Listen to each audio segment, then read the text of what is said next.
네, 검찰의 수사 상황 알아봤는데요. 경찰도 윤석열 대통령을 내란 혐의 피의자로 입건하고 수사에 속도를 내고 있습니다.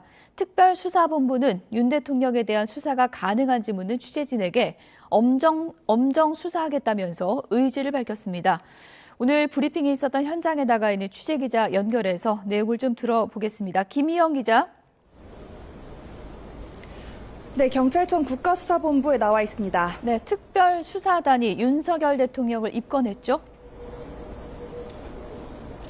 네, 그렇습니다. 경찰 비상계엄 특별수사단은 오늘 브리핑을 열고 윤석열 대통령을 입건했다고 밝혔습니다. 내란과 직권남용 혐의 등이 적용됐는데요. 윤 대통령을 포함해 김용현 전 국방부 장관과 조지호 경찰청장 등 11명이 함께 입건됐습니다. 비상계엄 이후 잇따른 고발에 따른 절차인데요. 이와 관련해 경찰이 윤 대통령을 수사할 수 있는지 취재진의 질문이 있었는데 특별수사단장을 맡은 우종수 경찰청 국가수사본부장은 엄정 수상하겠다는 입장을 밝혔습니다.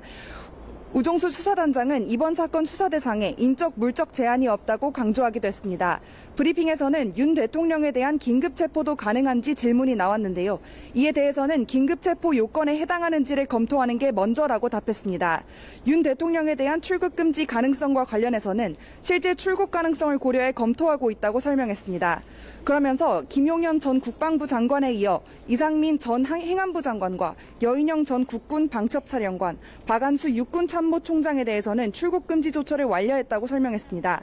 또 경찰청장이 수사 대상이 된 가운데 경찰이 제 식구에 대한 셀프 수사를 하는 게 맞느냐는 우려에 대해서는 조 청장은 지휘 권한이 없고 사건과 관련해 청장에게 일체 보고하지 않는다고 강조했습니다.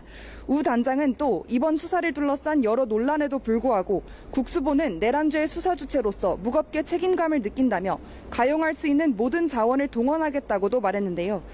검찰 등 수사기관사의 수사 주체를 두고 경쟁을 벌이는 가운데 경찰이 비상계엄 사태의 수사 주체라고 강조한 것으로 보입니다. 지금까지 경찰청 국가수사본부에서 YTN 김희영입니다.